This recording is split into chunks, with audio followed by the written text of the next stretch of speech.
Dans toute chose, il y a une règle. Il leur a dit, non, nous voulons cet argent parce que nous allons acheter par nous-mêmes les propres lits. Il leur a dit, non, je ne marche pas comme ça. Et c'est là où les problèmes ont démarré.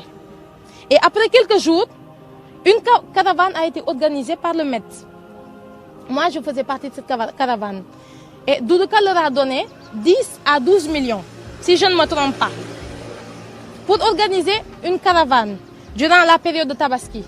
Après ça, ils sont revenus et ont demandé à chaque participant de cette caravane de payer 5 000 francs. Faites le calcul. Chaque bus, combien d'étudiants contient ce bus et combien de bus ont été loués?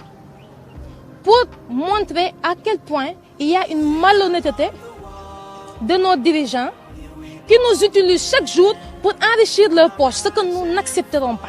Voilà, vous comptez retourner à Ziguinchor un peu pour informer les autres, ou bien même les écoles où ces étudiants sont passés, pour rétablir la vérité. C'est notre devoir le plus absolu.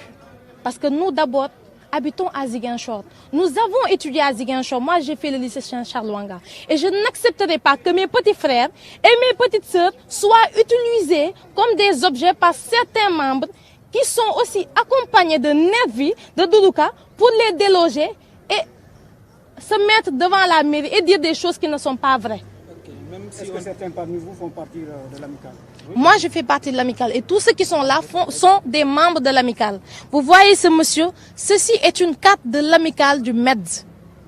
Okay. Même si on vous entend parler, ces gens-là sont manipulés par les hommes politiques du pouvoir. Du pouvoir. Est-ce que vous n'êtes pas aussi manipulé de ceux de l'opposition? Est-ce que vous pouvez éclairer la lanterne des gens qui vous regardent? Je précise bien, parce que tout d'abord, je ne suis pas là en tant que politicien.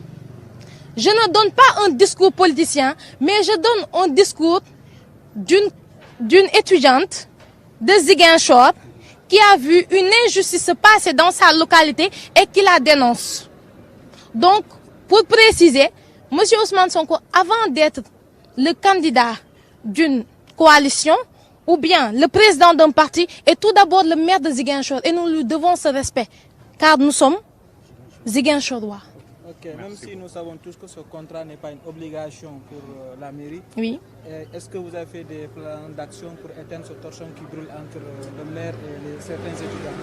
Nous avons tout fait comme négociation. En parlant de lui, M. Mo, nous lui avons parlé à plusieurs reprises et nous lui avons aussi dit que la violence n'est jamais une solution à ces problèmes. Il faut toujours concrétiser la communication, concrétiser la négociation, ce qui nous permettra d'avancer.